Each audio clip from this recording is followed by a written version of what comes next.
122वां ज़बूर हैकल की ज़ियारत का ज़बूर कहलाता है और दाऊद अपनी ज़िंदगी में एक बार जब वो साउल बादशाह के डर से इस्राएल की हदूद को छोड़कर फ़लस्तीनी इलाकों में जा बसा, तो उस वक्त उसने यरूशलेम को और हैकल को बहुत मिस किया।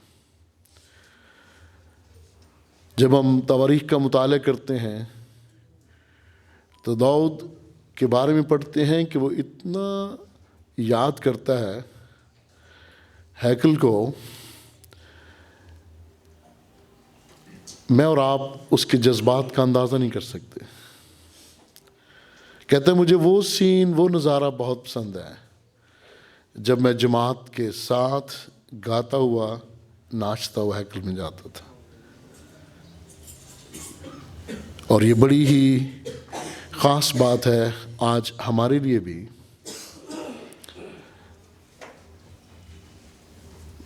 आओ खुदावंद के घर चलें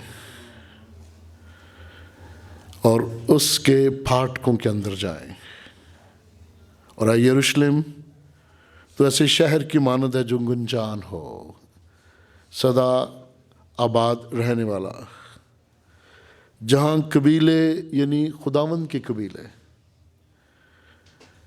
इस्राएल की शहादत के लिए, इस्राएल की गवाही के लिए, खुदा का नाम लेने के लिए, खुदावंद का शुक्र अदा करने के लिए जाते हैं। और वहाँ पर अदालत का तख्त है, वहाँ पर अदालत है और वहाँ पर दाऊद के ख़ानदान का तख्त है। उस ख़ानदान का तख्त है जिसमें यीशु अल मसीह इस दुनिया में आए। और फिर दरख्वास्त है यरूशलेम की सलामती के लिए दुआ करो और लोगों के लिए उम्मीद, वो जो तुझसे मोहब्बत रखते हैं इकबालमंद होंगे। वो जो तुझसे मोहब्बत रखते हैं इकबालमंद होंगे और वो जो तुझसे मोहब्बत नहीं रखते वो इसके बरक्स हैं। तेरी फसील के अंदर सलामती हो। वो जो चार दीवारी है उस शहर के इर्द गिर्द, उसमें सलामती हो और तेरे महलों में भी इकबालमंदी हो। और मैं अपने भाइयों से, दोस्तों से, जमात से कहूँगा तुझ में सलामती रहे। ये 8वीं आयत है। और मैं खुदावंद अपने खुदा के घर की खातिर तेरी भलाई का, इस्राएल की भलाई का भी तालब रहूँगा। अजीज़ों, यरूशलेम का जो लफ्ज़ है उसका आखिरी हिस्सा शिलेम, ये शलोम से है और शलोम से मुराद है सलामती, इकबालमंदी, सुलह। लेकिन सुलह वहाँ होती है जहाँ अदलो इंसाफ हो। हम बात तो सुलह की करते हैं, लेकिन जब अदलो इंसाफ ही ना हो आपस में, तो फिर वो सुलह कभी भी कायम नहीं रहती। वो सुलह अल्फाजी होती है और फिर दुनियावी बादशाह या दुनियावी लोग, इनकी सुलह भी मुफाद परस्ती का उसमें अंसर होता है। एक मशहूर मरूफ आलम और जर्नैल नेपोलियन बोनापार्ट, बल्कि हिटलर, उनके ये अल्फाज थे कि पेन से लिखे गए मुआहदे उस वक्त तक ही कायम रहते हैं जब तक पेन की स्याही गीली हो। और अजीज़ों, सुलह की बात करना, सुलह का ढंढोरा पीटना, ये भी बिल्कुल ऐसी ही है जैसे हम आम बातें करते हैं और दूसरों का ख्याल न करें, दूसरों को अपने से बेहतर न समझें, वो चीज़ पसंद ना करें जो हमें पसंद नहीं है, वो पसंद करें जो दूसरों की भी पसंद हो। एक और खूबसूरत आयत है, आलम बाला पर खुदा की तमजीद हो और ज़मीन पर उन आदमियों से जिनसे वो राज़ी है सुलह। जो सुलह के लिए राज़ी ही नहीं है उनसे सुलह कैसी? एक तरफा सुलह नामुमकिन हो जाती है। और ज़मीन पर जिस अबलीस को ज़मीन पर गिरा दिया गया है, उस अबलीस की फ़ौजें अब भी जंग की हालत में है। वो हर वक्त ईमानदारों को, रास्तबाजों को गिराने की कोशिश करती है। ऐसे में जब हम इस आयत को गौर से पढ़ते हैं तो मतलब वाज़े हो जाता है, ज़मीन पर उन आदमियों से जिनसे वो राज़ी है। जो मखलूक सुलह के लिए राज़ी ही नहीं, खुदावंद ऐसी मखलूक के लिए फिर अपने बंदों को तैयार करता है कि वो इन अबलीसी सोच रखने वाली कुव्वतों का मुकाबला करें। यरूशलेम बड़ी ही अहम जगह है इस लिहाज से कि यहूदियत, मसीहत और इस्लाम उस इलाका से बड़ी अकीदत रखते हैं। बल्कि उससे पहले अगर हम जाएं, इसे मुल्क कनान कहा गया और इस मुल्क कनान में उस दौर की अक़वाम जिनमें हित्ती, अमूनी, अमूरी, यबूसी, फ़िलिस्ती, ये अक़वाम आबाद थी। अब ये सारी अक़वाम चूँकि बुत परस्त थी, खुदाए वाहद को तस्लीम नहीं करती थीं। उनके अपने अपने खुदा थे। गोया खुदा को चैलेंज करने वाली ये अक़वाम। खुदा सब्र करता रहा, ऐसे मौके फ़राहम करता रहा कि कौमें भी खुदा को पहचान लें, पर उन्होंने खुदा को ना पहचाना और बिलाखिर खुदा ने उन अक़वाम को इस सफ़ा हस्ती से मिटाने का फ़ैसला किया और अपने चुनिदा ख़ानदान इब्राहिम के ख़ानदान को, और फिर वही ख़ानदान जब बढ़ता है याकूब के 12 कबीले, तो फिर वो एक कौम बन जाती है जिसे इसराइल कहते हैं। और इसे चुना और इसे कहा गया कि तू यहाँ इन तमाम अक़वाम को मिलियामेट कर देना। गो उन्होंने पूरी तरह ना मिटाया, ना मिलियामेट किया, तो भी उस खित्ता में आबाद हो गई। ये वो ज़माना था जब दाऊद की कुव्वत या इसराइली सल्तनत की बड़ी शान थी, क्योंकि खुदावंद उनके साथ था। ये नहीं कि वो अपनी फ़ौज की वजह से ताकतवर थे। खुदा ने 20 दफ़ा उनको ये सबक भी दिया कि मुझे तादाद की ज़रूरत नहीं है, क्योंकि वो अकेला ही सब कुछ कर सकता है। और दाऊद ने जब ये सारा इलाका फ़तह कर लिया, ये पहली तवारीख़ है, उसका 21वां बाब है, और उसके अलावा आप दूसरा शमूएल उसके 24वें बाब को पढ़ सकते हैं। अजीज़ो, दाऊद ने जब इस सारे इलाके पर कब्ज़ा जमा लिया तो उसके दिल में ये बात आई कि वो बनी इसराइल की मर्दमशुमारी कराए। दो बातें हो सकती हैं। पहली कि भला देखूं मेरे पास कितने जंगी मर्द बच गए हैं, या मेरे जंगी मर्दों की कुल तादाद कितनी है। कल को यहाँ कोई और कौम उठ खड़ी हो तो मैं कैसे मुकाबला करूँगा। एक सोच। दूसरी सोच, इसराइल के 11 कबीले और यहूदा का एक कबीला, इनमें भी कश्मकश थी, हसद था। हसद ही सारी बीमारियों की जड़ होती है।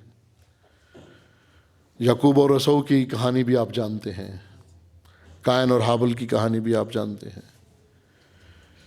क्योंकि खुदा ने यहूदा के कबीले को चुन लिया था, दूसरे कबीले खुश नहीं थे। और इस्राएल की मर्दमशुमारी कराना उन 11 कबीलों की, ये भी खुदा उनको पसंद नहीं था। खुदा उस वक्त मर्दमशुमारी कराता रहा जब वो चाहता था, तो हुक्म देता था। लेकिन इस बार दाऊद बादशाह ने मुनासिब ही नहीं जाना कि वो खुदा से पूछे। उसने मुनासिब ही ना जाना कि वो उस दौर के जो अंबिया असगर हैं उनसे बात करे। उसका एक गैबीन था। गैबीन हम कहेंगे वो जिनके पास स्पिरिट ऑफ प्रोफेसी, नबूवत करने की ख़ास नेमत होती है। और गैबीन का जो दूसरा मनफी मतलब है, वो जो अपने जादू से, अपने दुनवी इल्म से या शैतानी इल्म से जानने की कोशिश करते हैं। उसने उससे भी पूछने की कोशिश नहीं की, क्योंकि आप जानते हैं सौल बादशाह ने सैमुल नबी के दौर में भी गैब बीनों से पूछने की कोशिश की थी। और यहाँ अजीज़ो, दाऊद बादशाह योआब सिपहसालार को, जर्नैल को हुक्म देता है कि वो करे। और योआब कहता है, क्या आए मेरे आका, खुदावंद ने इस बात का हुक्म नहीं दिया, तो क्यों ऐसा नफरत अंगेज काम करना चाहता है? लेकिन बहरहाल बादशाह को हुक्म था, योआब को मानना पड़ा। और बनी इसराइल की मर्दमशुमारी भी हो गई, यहूदा के घराने की मर्दमशुमारी भी हो गई। लावियों के कबीला की मर्दमशुमारी नहीं हुई थी, क्योंकि वो जंग में शामिल नहीं थे और शरीयत के मुताबिक वो जंग में शामिल नहीं होते थे। और अजीज़ों, जब दाऊद ऐसा कर बैठता है तो खुदावंद फिर उसके गैबीन जात से कहते हैं कि जा दाऊद को बता।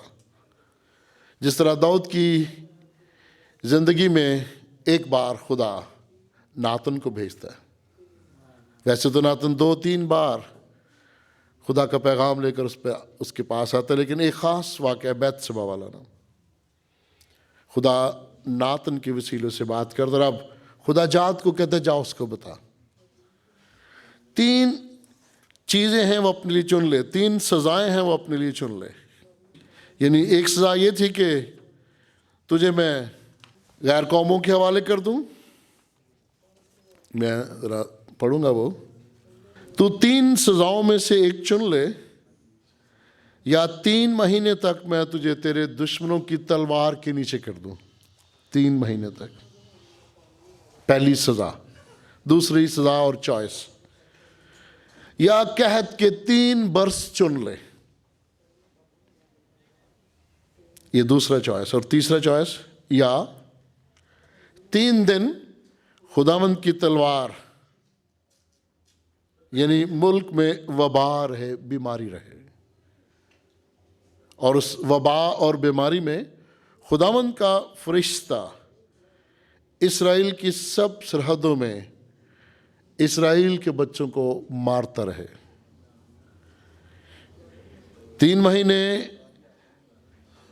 दुनिया के लोगों के सामने सज़ा है, फिर 3 साल कहत है, और जो तीसरा चॉइस है, खुदावंद के फरिश्ता की तलवार के नीचे आ जाए, वबा। और दाऊद क्या फैसला करता है, मेरे लिए ये अच्छा नहीं है कि मैं इंसान की सज़ा भुगतूं, क्योंकि इंसान को माफ़ नहीं करता। मेरे लिए ये मुनासिब है कि मैं खुदा की सज़ा के लिए तैयार हो जाऊं,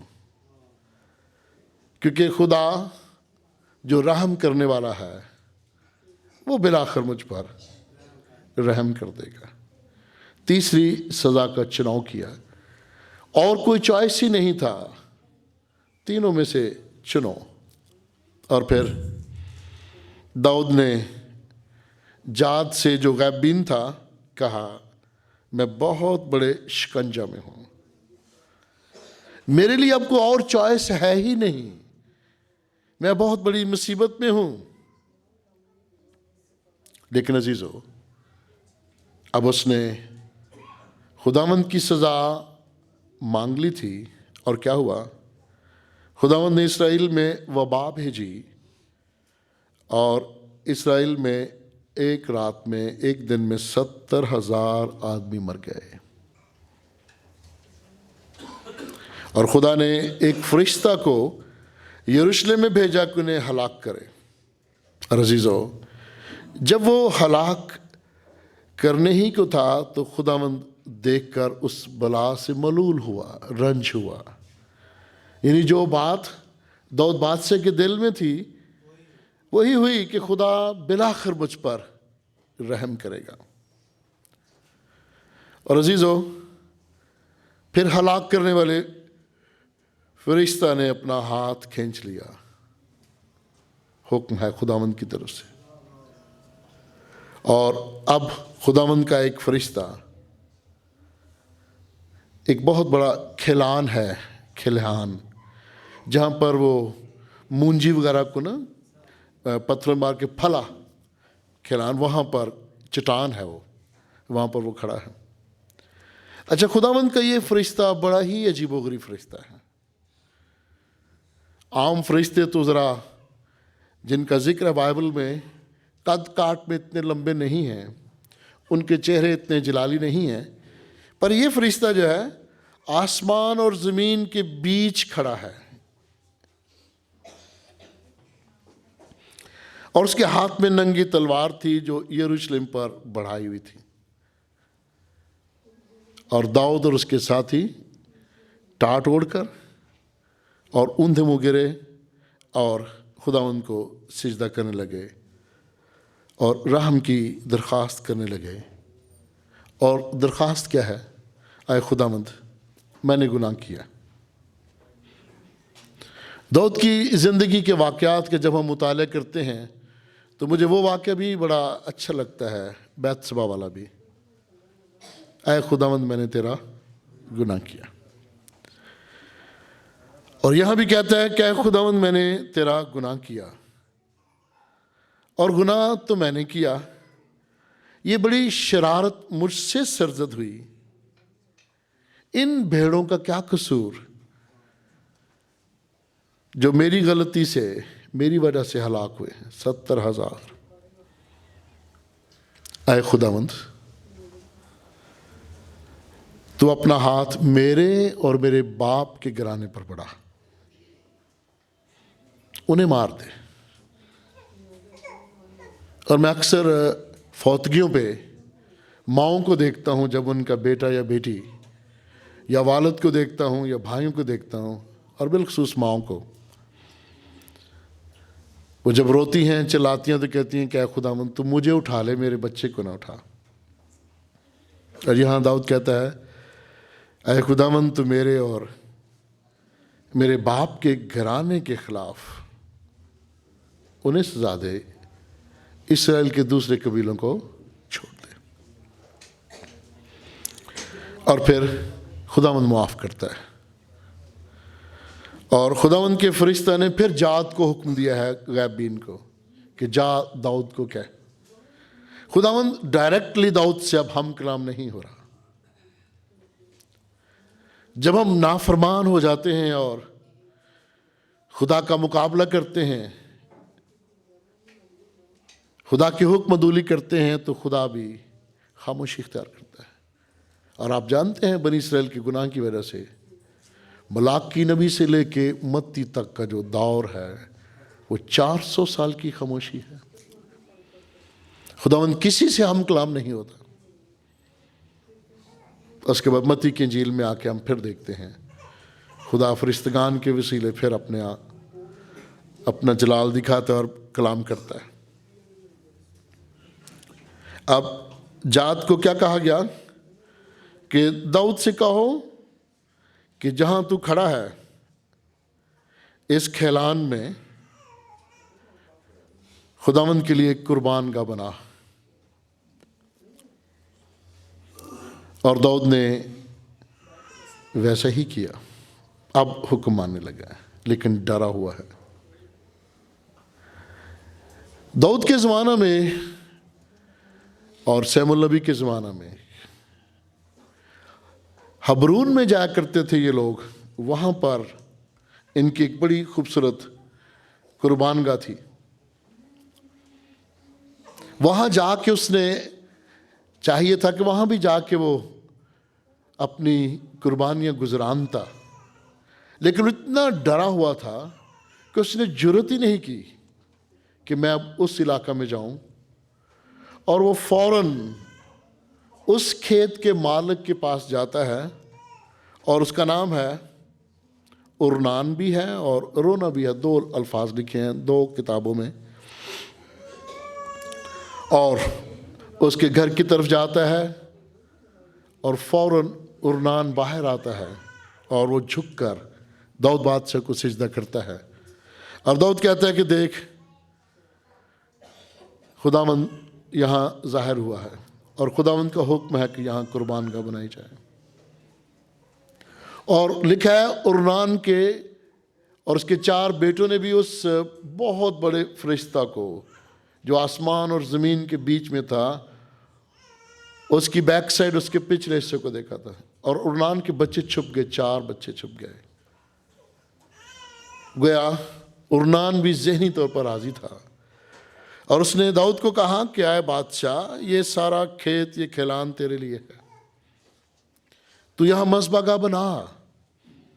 उस ज़माना में मस्बगाह मट्टी के बड़े बड़े ढेलों से, पत्थरों से या पीतल इस तरह की धातों से बनाया करते थे। और अजीज़ो, उसने कहा मैं उस कुर्बानगाह के लिए जब कुर्बानी का वक्त आएगा तो बैल वगैरह मैं दूंगा, गेहूं दूंगा नज़र की कुर्बानी के लिए, सौख्ती कुर्बानी के लिए बैल दूंगा। सौख्ती कुर्बानी में कुर्बानी भस्म हो जाती है खुदा की आग से। दाऊद ने कहा नहीं, जो कुर्बानी मैंने देनी है और जो मज़बा मैंने बनवाना है वो मैं किसी के पैसों से नहीं, किसी के खर्च पर नहीं, उसकी कीमत मैं खुद अदा करूंगा। और अजीज़ो, दाऊद ने ऐसा ही किया और खुदा ने उसकी कुर्बानी की कबूलियत के लिए आग भेजी और सौख्ती कुर्बानी भस्म हो गई। गोया खुदा ने उसको माफ़ कर दिया और उसकी कुर्बानी कबूल कर ली और वहाँ कुर्बानगाह बन गई। ये यरूशलेम का वो इलाका है और ये चट्टान वो चट्टान है जहाँ बाद में सुलेमानी हैकल बनी।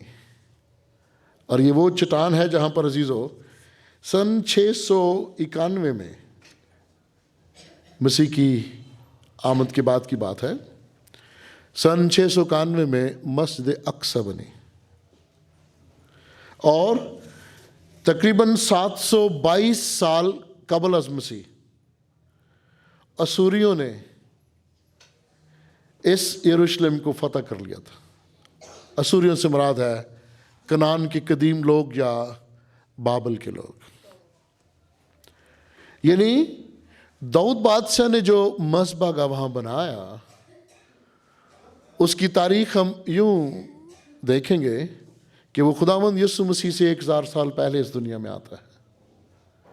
तो गया 3000 साल पहले रफली वो मस्बगाह बना, वो जगह मखसूस हुई और उसी पर बाद में हैकल बनी है। अब आज के दौर में दावेदार हैं फ़लस्तीनी लोग, दावेदार हैं बनी इसराइल, और मसीही दावेदार तो नहीं हैं, उनकी बात मैं बाद में करूँगा। लेकिन चूँकि ज़बूर 122 और बाइबल मुक़द्दस की बहुत सारी आयात के मुताबिक वो ये जानते हैं कि खुदा की इस चुनीदा कौम पर लानत की दुआ करना गलत है, और वो ये भी जानते हैं कि ऐ यरूशलेम तेरी फसील के अंदर सलामती हो, वो यरूशलेम की सलामती की दुआ करते हैं। और ख़ुद यरूशलेम के कदीम बाशिंदे, जिनमें मैं बिलखसूस कहूँगा बनी इसराइली, वो कहते हैं कि आए यरूशलेम, अगर मैं तुझे भूल जाऊं तो मेरा दाहिना हाथ मेरा हुनर भूल जाए, मेरी जुबान मेरे तालू से चिपक जाए अगर मैं तुझे भूलूं। ये मोहब्बत अकीदत की इंतहा है। और जहां मोहब्बत और अकीदत की इंतहा है, और जहां एक लंबी तारीख है, तकरीबन 3000 साल तारीख, क्या वो आज उसके दावेदार नहीं होंगे? उनको किसने ये जगह दी? उसकी अगर आप तारीख में, बाइबल की तारीख में पढ़ने की कोशिश करें तो वो भी खुदा के हुक्म के मुताबिक उन्हें कहा गया ये हिस्सा याकूब के फलां बेटे का, और ये हिस्सा फलां बेटे का, और ये फलां बेटे का। जिनको जमीन खुदा विरासत के तौर पर देता है, तो वो कैसे उस विरासत को भूलते हैं? आज के दौर में हम अपनी मामूली विरासत को भी नहीं, उसके लिए लड़ने झगड़ने के लिए भी तैयार रहते हैं। तो हम कहाँ और कैसे एक जाबर कौम से कह सकते हैं कि तू ये जगह छोड़ दे, जबकि पेशन गोई ऐसी हैं जिनमें कुछ आलम 2017 का नाम लेते हैं। गो वो ज़रा कैलकुलेट करना, जमा तफरीक करना मुश्किल है। अदाद व शुमार की जो गेम है वो बड़ी मुश्किल सी बन जाती है, लेकिन पेशन गोइयाँ हैं जो पूरी हो रही हैं। फिर भी अजीज़, मैं जो बात आपके गोश गुजार करना चाहता हूँ, हबरून में एक मस्बा का जहाँ पर बनी इसराइली अपनी कुर्बानियाँ पेश करते थे, और वहाँ कुर्बानियाँ पेश करने का मतलब ये था कि वहाँ खुदावंद हाजिर हुआ, वहाँ खुदावंद की हुजूरी उन्होंने देखी। और ये दूसरी जगह है जहाँ पर फिर खुदावंद उन पर जाहिर होता है, और यहाँ वो अपनी शुक्रगुजारी की कुर्बानियाँ, नज़र की कुर्बानियाँ, सलामती की कुर्बानियाँ पेश करते हैं। अब यरूशलेम को फिर सलामती के शहर कहा गया, लेकिन सलामती नहीं हुई। और जब खुदावंद यीशु दुनिया में आते हैं तो फिर वही गीत गाया जाता है, सुलह और सलामती का। लेकिन जिनसे वो राजी है वो तो सुलह और सलामती में है, जिनसे वो राजी नहीं है, जो खुदा का हुक्म नहीं मानते, वो अब भी जंग की हालत में है। आज जब मैं नए अहदनामा का मुताला करा था, यूहन्ना की इंजील उसका 4था बाब, जरा देखिएगा, वहां पर खुदावंद एक सामरी औरत से हम कलाम है। औरत ने कहा, आए खुदावंद, मुझे मालूम होता है कि तू नबी है। बातें करने के बाद अब उसका अंदाजा कि ये नबी लगता है, बड़ी अच्छी बातें करता है। और फिर हमारे बाप दादा ने इस पहाड़ पर कोहे गर्जीम पर प्रस्तश की, और तुम कहती हो कि वो जगह जहां प्रस्तश करना चाहिए यरूशलेम है। बनी इसराइल के वो लोग जिन्हें 791 कबल अज़ मसीह में असूरियों ने अपना गुलाम बना लिया, और जो पढ़े लिखे और हुनरमंद लोग थे उन्हें तो वो असीर बना के ले गए, लेकिन जो आम लोग थे उन्हें छोड़ दिया। अब जो आम से लोग थे, जो ना जंग लड़ सकते थे, ना उनमें क़यादत करने की खूबी थी, वो बेचारे वहीं रह गए और नाउमीद से हो गए। और उन्होंने उन असूरी लोगों से, कनानियों से शादियां भी कर लीं, और उस इलाका का नाम था सामरिया का इलाका। सामरिया उनका दारुल खिलाफा था।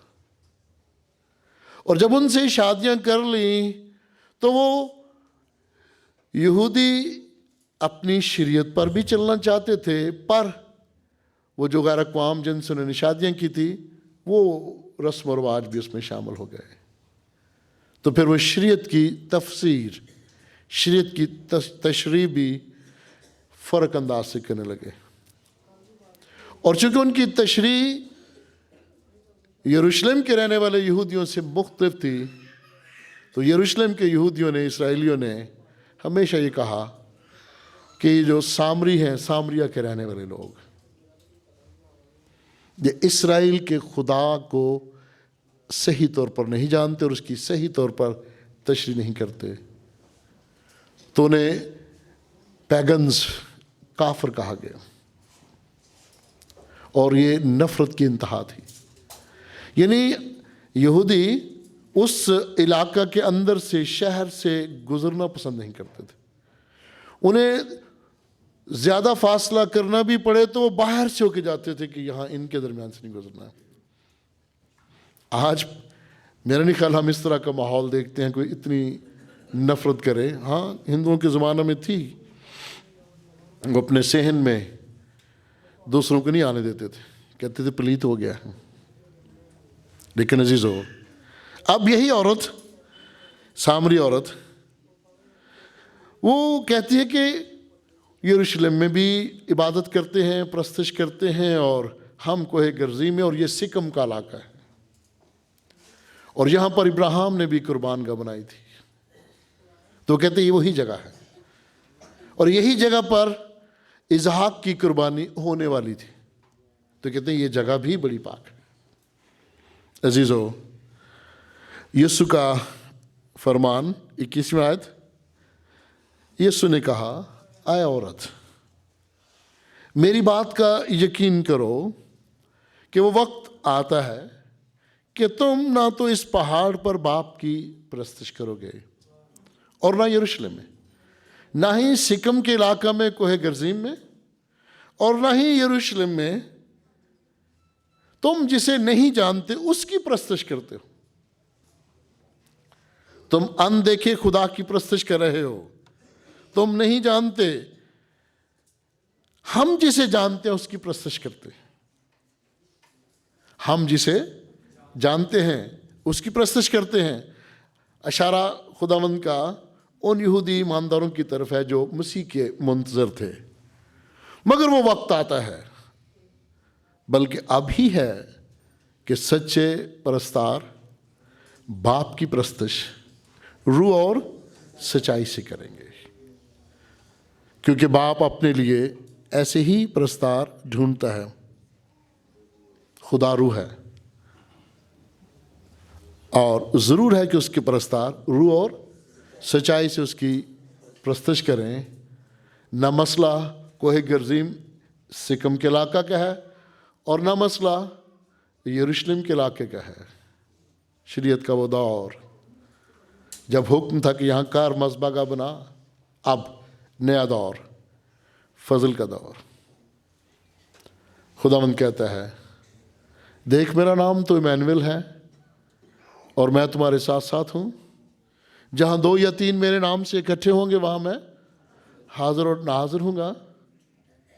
तुम हर वक्त, हर घड़ी, जहाँ चाहो, जैसे चाहो, मेरी प्रस्तश कर सकते हो। और अजीज़ो, ज़रा उस दौर को देखिएगा कि तहारत है तो तभी इबादत होगी, तहारत नहीं है तो इबादत भी नहीं। कपड़े नापाक हो गए तो इबादत नहीं हो सकती। वो सारा दौर था सिखाने का। और मैंने इससे पहले भी 1-2 बार पैगाम देने की कोशिश की थी कि शरीयत कानून नहीं है, शरीयत आइन नहीं है। इब्रानी ज़बान में शरीयत के मानी है खुराक और तालीम।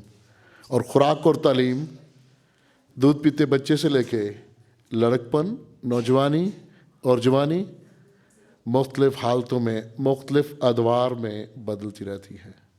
और इसे बदलने वाला भी कौन है? इब्तदा में कलाम था, और कलाम खुदा के साथ था, और कलाम खुदा था। खुदा ही ने वो शरीयत दी, और खुदा को हम यहाँ कहते हैं कलाम खुदा था। और फिर हम कहते हैं कि कलाम ही ने जिस्म इख्तियार किया। जिसने जिस्म इख्तियार किया उसका नाम है यीशु मसीह। और अगर यीशु मसीह नए अहदनामा में कहता है कि अब मैं तुम्हें शरीयत की लानत से छुड़ाना चाहता हूँ, तो बच जाओ। प्यारी बहनों और प्यारे भाइयों,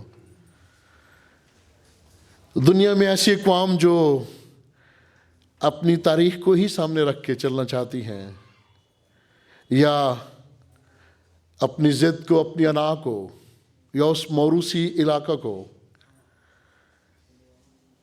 उनके लिए बड़ा ही मुश्किल है। लेकिन हम ये मानते हैं कि जो पेशन गोइयाँ हुई हैं वो यकीनन पूरी होंगी। लेकिन अजीज़ों, हम 122वें ज़बूर को भी नज़रअंदाज नहीं कर सकते, और उस ज़बूर को भी नज़रअंदाज नहीं कर सकते, क्या यरूशलेम अगर मैं तुझे भूल जाऊं। लेकिन इसके साथ ही हम एक और आसमानी यरूशलेम की भी बात करते हैं। मसीही 2 कदम आगे हैं आसमानी यरूशलेम की। वो सदा कायम रहने वाला है। दुनियावी यरूशलेम बिलाखिर तबाह बर्बाद हो जाएगा, क्योंकि जब नई ज़मीन होगी और नया आसमां होगा तो फिर ज़ाहिर है ये यरूशलेम भी तबाह बर्बाद हो जाएगा। और इसमें बसने वाले मैं और आप, हम जिस बदन को लिए फिरते हैं इसे आरजी खैमा कहते हैं।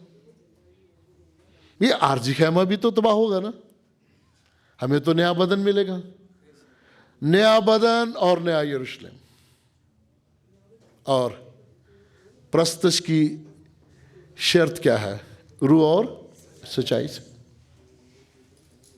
और अजीज़ों, मैं कभी कभार जब अपने सीनियर से मिलता हूँ दुनिया के मुख्तलिफ मुल्कों में और कुछ उलमा की राय सुनता हूँ, तो कहते हैं देखो तुम्हें तो खुदा ने बड़ा सा यरूशलेम अमेरिका दे दिया है, वो बड़ा यरूशलेम है, वो भी गवाही है, तुम छोटे से यरूशलेम के लिए क्यों लड़ते हो? और बैतलहम, जिसे हम गोश्त का घर या रोटी का घर कहते हैं, जहाँ यीशु अल मसीह ने जन्म लिया, कोई ज़माना तो वहाँ मसीह के मानने वालों की तादाद ज़्यादा थी, अब वहाँ पर गैर मसीहों की तादाद ज़्यादा है और उन्हीं का मेयर है उस शहर में। मसीह आहिस्ता आहिस्ता जंगो जदल की जो सूरत हाल बड़ी देर से या बड़ी दहाइयों से बनी हुई है, उसको छोड़कर वहाँ से चले गए।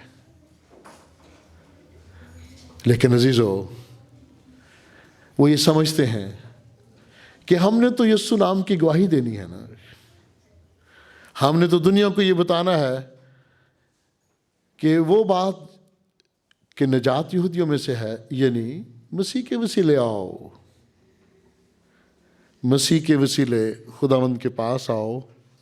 मसीह कहता है राह, हक और ज़िंदगी मैं हूँ, कोई मेरे वसीला के बगैर बाप के पास नहीं जा सकता। प्रस्तश और इबादत के लिए वो सारी दुनियावी चीज़ें जो इंसान सोचता है वो ज़रूरी नहीं है। रूह और सच्चाई, प्रस्तश वह है जिसमें सच्चाई हो। जहाँ प्रस्तश में मुनाफकत हो, जहाँ प्रस्तश में झूठ ही झूठ हो, वहाँ बरकत नहीं मिलती। जहाँ प्रस्तश करके जंग के लिए तैयार हो जाएं,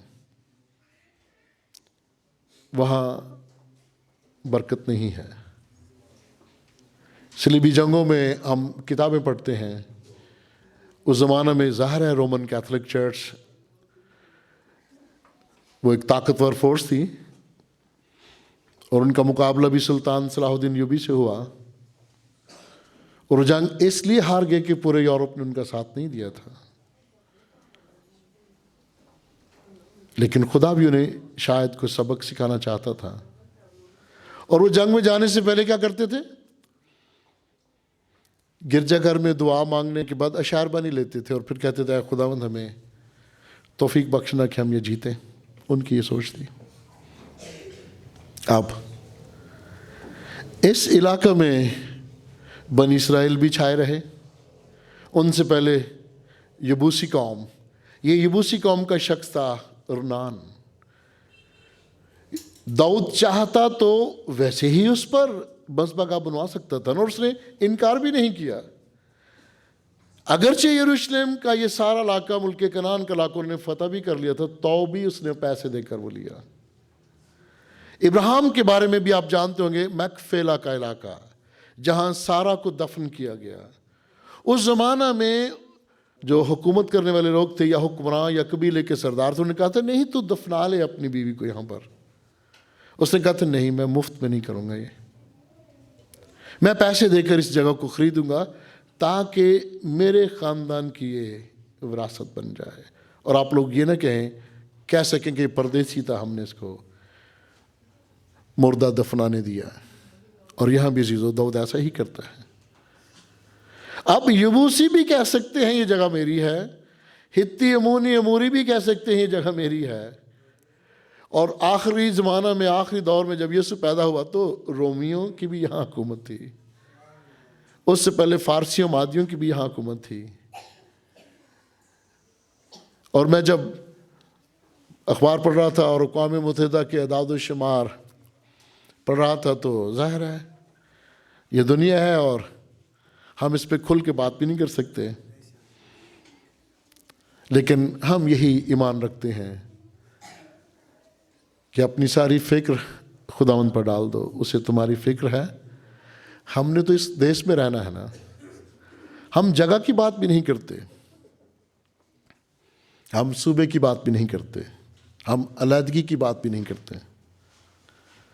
हम तो इस बात से खुश हैं कि खुदावंद ने हमें इस इस्लामी देश में जिंदा और कायम रखा है, और उसका मकसद है कि वो हमें यहाँ रखे, वो हमें अपने नाम की खातिर, अपने जलाल की खातिर इस्तेमाल करे।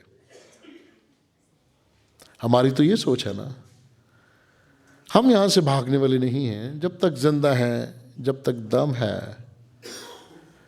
खुदावंद की गवाही देंगे। और जो लफ्ज़ है शालोम, सलामती, वो हमारे जहनों में, दिलों में सदा होगा। हम कभी ये नहीं कहेंगे क्या है खुदावंदा फलां मुल्क और कौम को तबाह कर दे, उसको दुआ नहीं कहते, उसको बद्दुआ कहते हैं। हम तो दहशत गर्दों के लिए भी ये दुआ मांगते हैं क्या खुदावंद उन्हें भी अक्ल दानिश दे। अगर उनकी सोच थोड़ी देर के लिए बदल गई है, मनफी हो गई है, तो बिलाखिर वो इंसान है। बड़े बड़े नबी भी भटक जाते थे और बिलाखिर तौबा के बाद वापस लौटते थे। और हम ये भी ईमान रखते हैं कि दुआ बंद दरवाज़ों को भी खोल देती है, और दुआ से ऐसे लोग जो हैं वो वापस आ जाते हैं। साउल, पौलुस ने भी तो कलीसिया को बड़ा तंग किया था ना। उसको आज के ज़माना में हम अगर याद करें तो उसके लिए भी अच्छा लफ्ज़ नहीं हम इस्तेमाल कर सकते। घरों को जलाना, मारना, वही आजकल होता है ना। लेकिन अजीज़ों, खुदा हम जैसे कमज़ोरों, गुनहगारों को, मनफी सोच रखने वालों को फिर से नया बना देता है। सो आज के दौर में अगरचे हम यरूशलेम की सलामती के लिए, मुल्क फ़लस्तीन की सलामती के लिए, पुराना नाम मुल्क कनान की सलामती के लिए ही नहीं बल्कि दुनिया के अमन के लिए, सलामती के लिए, मुल्क पाकिस्तान के अमन और सलामती के लिए दुआ मांगेंगे। और हमारे लिए जो आज का निचोड़ है, हासिल कलाम है कि जगहों की बात नहीं है, मखसूस इलाके की बात नहीं है। खुदा के लोग अगर रूह और सच्चाई से प्रस्तश करते हैं तो खुदा उनकी सुनता है, उन्हें जवाब देता है। कल शाम अजीज़ों, कल रात बल्कि मैं कोटमीन के इलाका में था, दोपहर शाम मानपुर, फिर उसके साथ गराला, इस इलाके में था। और रात को जब मैं कोटमीन के इलाके में था, मुझे बड़ा अच्छा लगा। मनान, मिस्टर मनान है कोई MNA ना, उनके साथ उनकी पूरी टीम, उन्होंने वहाँ शिरकत की। मुकामी काउंसलर्स ने उन्हें बुलाया था और केक काटा उन्होंने मिल के, और फिर बांटा भी। और MNA साहब ने वो केक के छोटे छोटे पीस लेके 10-12 मसीहियों और गैर मसीह भाइयों के मुंह में भी डाला, और हमने भी ऐसा किया। और उन्हें हमारे बच्चे बड़े अच्छे लगे, छोटे छोटे बच्चे थे, उन्होंने वो जो क्रिसमस फादर वाली टोपियाँ हैं वो पहनी हुई थी। तो वो कहने लगे यार वो टीवी पे सुनते हैं जिंगल बेल, तो ज़रा वो तो सुनाओ। और बच्चे तो पहले ही तैयार थे, 15-20 बच्चे, छोटे छोटे बच्चे अजीज़ों झूमने लगे, नाचने लगे। उनको देख के ज़रा थोड़ा सा बड़ा साइज़, जिस तरह पादरी लिहाज नहीं कहते, एक स्मॉल साइज़ है, एक मीडियम साइज़ है, लार्ज साइज़ को हमने कहा आप बैठे रहो बच्चों, और वहाँ बड़ा ही मज़ा आया, बड़ी बरकत मिली। और उनकी जो ख़ास दुआ थी मुझे अच्छी लगी। मुमकिन है वो सियासी बयान भी हो, कहते हैं यहाँ मज़हब की बात ना करो, यहाँ बात करो इंसानियत की। चलो अच्छी बात है, इससे अच्छी बात और क्या हो सकती है। और ये दूसरी बात, ये बात करो कि हज़रत ईसा यीशु मसीह अमन और सलामती का पैगाम लेकर आया है। और हम सब ने कहा हालेलुया। और मुझे ये भी कहा कि मुझे बड़ी खुशी है, जिस तरह ये हमारी कुर्सियाँ नहीं, इसी तरह वहाँ है ना। कहते मुझे बड़ा अच्छा लगा आपने मुझे अपने साथ अपनी वाली कुर्सी पे बैठने दिया है। मैंने कहा ये हमारे लिए खुशी है। हम ये समझते हैं कुर्सी कोई शय नहीं है, कितने साल बैठेंगे आप इस पे। और कुर्सी पे बैठने से इंसान बड़ा नहीं होता, छोटी कुर्सी पे भी बैठ जाता। बंदे ज़्यादा थे स्टेज पर, फिर हमें प्लास्टिक वाली कुर्सियाँ भी रखनी पड़ी, कोई फ़र्क नहीं पड़ता। लेकिन एक रफ़ाकत और शराकत का खूबसूरत मंजर था। और हमारे बच्चों का वो गीत और सुलह और सलामती का पैगाम। और हमने थोड़ी सी बातें की यरूशलेम के बारे में भी। लेकिन अजीज़ों, हम इसको उस नुक्ता निगाह से नहीं देखेंगे जिस नुक्ता निगाह से अखबारात में आता है। मैं अपने मसीही बहनों और भाइयों को कहूँगा, हम किसी से मुकाबले की फ़ज़ा कायम नहीं करना चाहते। और आप जानते हैं इसी वजह से पिछले 3 दिनों में 3 गिरजाघरों के नज़दीक हमारी पुलिस ने दहशतगर्दों को पकड़ा है। कुछ ऐसा तबका है जो सिर्फ यही चाहता है कि अगर इसराइलियों ने और अमेरिका के सदर ने ये ऐलान कर दिया कि ये अब हमारा दारुल खिलाफा होगा, तो चलो हम उनके मसीहों को तंग करें। तो मैं उन्हें कह रहा था, हम ट्रंप के मसीही नहीं हैं, ना इसराइल के मसीही, हम पाकिस्तानी मसीही हैं और मसीह के मानने वाले हैं। हमारा तल्लक उनसे मत जोड़िएगा। माजी में जब इराक की जंग थी और सदर बुश का दौरा था, मेरे एक बड़े ही करीबी दोस्त ने, बड़ा रोशन ख्याल है लेकिन मज़ाहिया अंदाज में, मुझे कहता है, हेलो करने के बाद कहता है की हाल है तुहाडे बुश दा। अब बंदा पूछे बुश कहाँ और मैं कहाँ, कहता तुहाडे बुश दा की हाल है। तो मैंने भी एकदम से बड़े ही मज़ाहिया अंदाज में मैं क्या, वो तो ठीक है, तेरे सुदाम दा की हाल है। यानी हम अपनी अपनी मुनासबत उनसे जोड़ते हैं, सवाल गंदम जवाब चना है, मसले और हैं और हम और अंदाज से देखते रहते हैं। हमारे लिए आज का जो खूबसूरत पैगाम है, हैकल की थोड़ी सी मैंने तारीख़ आपको बताई है, लेकिन जो हासिल कलाम है वो उस औरत से वो बातें हैं, सामरी औरत से, जिनको काफिर कहा गया, जिनको मुखालफ़े खुदा कहा गया और जिनसे नफ़रत की जाती है। खुदावंद यीशु अल मसीह अपने शागिर्दों को दर्स देने के लिए और सामरियों को ये बताने के लिए कि खुदा की नज़र में तुम सब बराबर हो। खुदावंद ये चाहता है कि उसकी सारी मखलूक उसके करीब आ जाए। मैं और आप और हमारे बुजुर्गान, वो भी तो एक वक्त था गैर कौम थे ना, वो भी एक वक्त था चंद पुश्तें पहले वो भी गैर कौम थे। अगर खुदा ने उनको चुन के बरकत से नवाज दिया है, तो क्या अब हम जो दूसरे गैर अक़वाम हैं, गैर मसीही हैं, उनसे मोहब्बत नहीं करेंगे? हम क्यों इस तरह की बहस में उलझें? सुदाम तेरा है या बुश तेरा है, यरूशलेम तेरा है, नहीं साड़ा है, सबका ही है, जिसे खुदावंद दे और जिसे खुदावंद कबूल करे। लेकिन अजीज़ों, हम सबके लिए भले की दुआ मांगेंगे, सलामती की दुआ मांगेंगे। और मैंने शुरू में एक जुमला बोला था, सुलह वहाँ होती है जहाँ अदलो इंसाफ हो। जिस ख़ानदान में, जिस कलीसिया में, जिस मुआशरा में और जिस कौम में अदलो इंसाफ नहीं है, वहाँ सुलह और सलामती कभी भी बरकरार नहीं रह सकती। और सुलह और सलामती को कायम रखने का जो पैमाना है वो एक ही है। सुलह और सलामती के शहजादे को, सुलह और सलामती के बानी को अपने दिलों में बसने दो, काम करने दो। और हम अपने सरों को झुकाएं और दुआ मांगें।